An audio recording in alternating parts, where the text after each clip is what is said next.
straight line acceleration testing isn't the definitive decider of a winner at Australia's best drivers car, but it does help our judges form an opinion about which cars get their power to the ground best.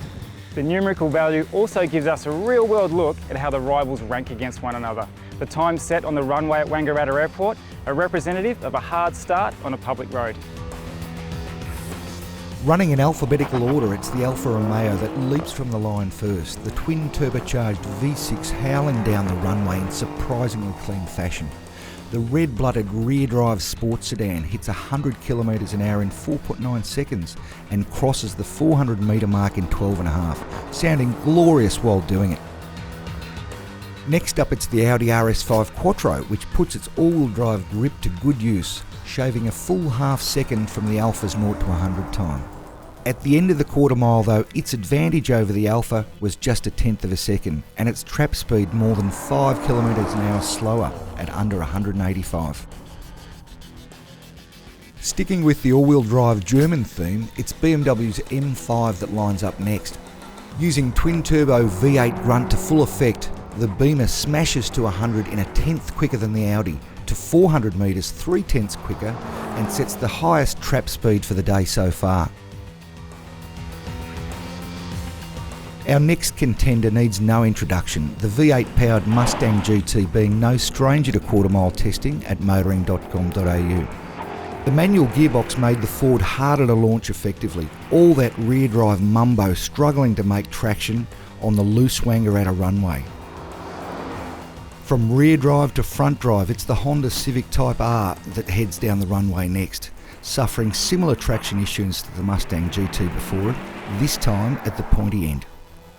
Crossing the 400 metre mark in just over 15 seconds, the Civic's time is far from quick, but it's certainly representative of a hard start on a public road. The front drive theme continues with the newly launched Hyundai i30N, which posts near identical 0 to 100 and 400 metre times as the Honda Civic Type R. Next in the queue is a new rear drive favourite, Kia's twin turbocharged Stinger sports sedan. Despite struggling for grip, the Stinger sets an impressive time at Wangaratta. Its sub 14 second pass, one of the best rear drive efforts for the day. The most expensive rear drive coupe at ABDC 2018 heads down the quarter mile next. And the Lexus LC500 is faster than the Stinger by a couple of tenths. From one of the dearest to one of the cheapest cars on test, it's the Mazda MX-5 RF limited edition next, setting one of the slowest times for the day. Far from the slowest time of the day though is our next runner, the tarmac shredding Mercedes AMG E63.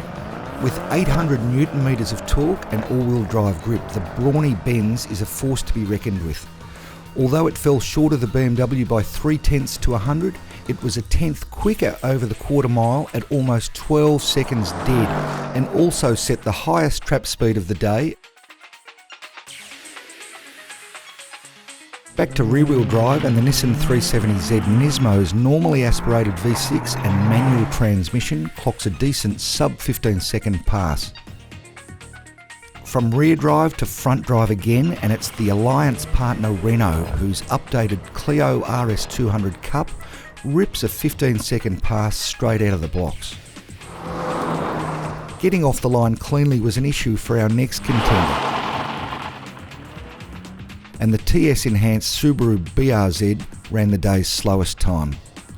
Hitting 400 metres in just over 16 seconds, straight line acceleration is simply not one of the BRZ's fortes, forcing it to rely on other strengths to claw back points at ABDC.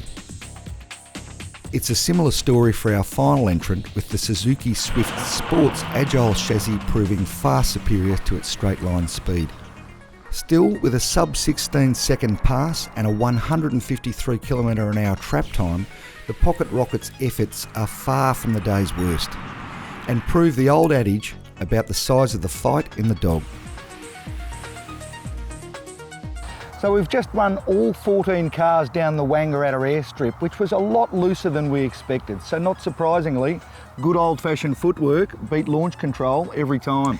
Yep, that and all-wheel drive, which the E63 used to slightly better effect than the M5, and on the day it was a quicker car.